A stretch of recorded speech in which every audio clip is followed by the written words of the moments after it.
guys, welcome back to my YouTube channel. So guys, in today's video, meron akong i-unbox sa inyo. I purchased this one from Zara. Ayan. So, second time ko nang film guys kasi hindi maganda yung pagkakuha nung una.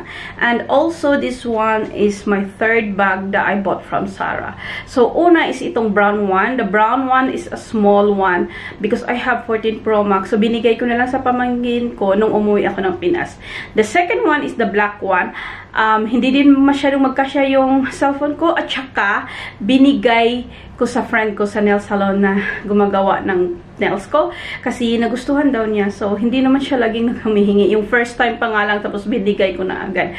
And ito yung pangalawa na nabili ko na bag sa Zara. They call it bowling ball bag.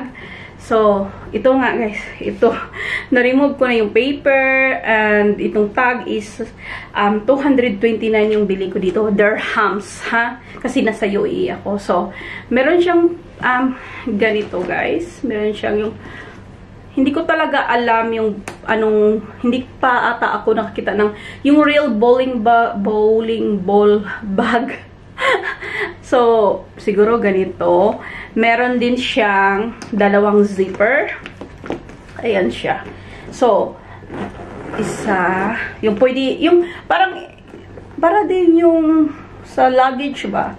So, dalawang zipper. Pwede siya isa-isa sa gilid.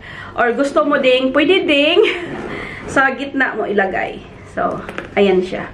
Pero ako, pag gusto ko, as much as possible, dito yung zipper sa harap para madaling i-open.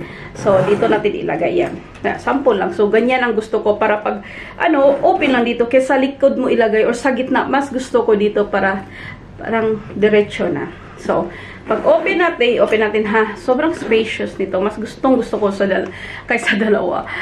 Yeah, knowing me na madami pala akong ilagay. Sana hindi na ako bumili ng mga maliliit na bag. But, anyway, na-survive ko naman. Tapos, ayan nga, yung mga maliliit ko na Michael Kors bag, binigay ko sa kapatid ko. So, ayan siya.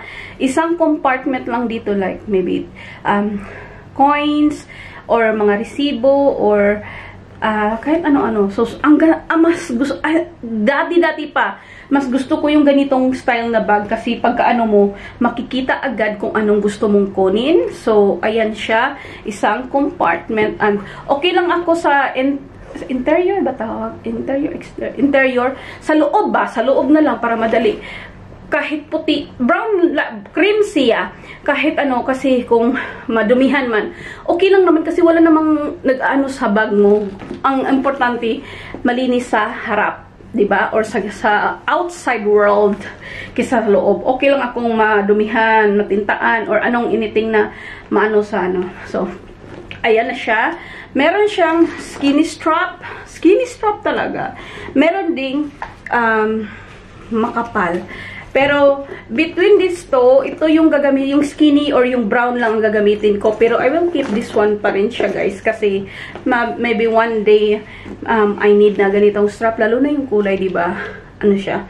Gamit na gamit. So, pero hindi I prefer skinny or basta ganito nga na strap, guys. So, ayan lang yung pa-unbox natin. Ito sa new bag ko from Zara. I love it. Lalo na yung size. Shukran for your watching. Please don't forget to like, subscribe, and I will see you again soon. Bye!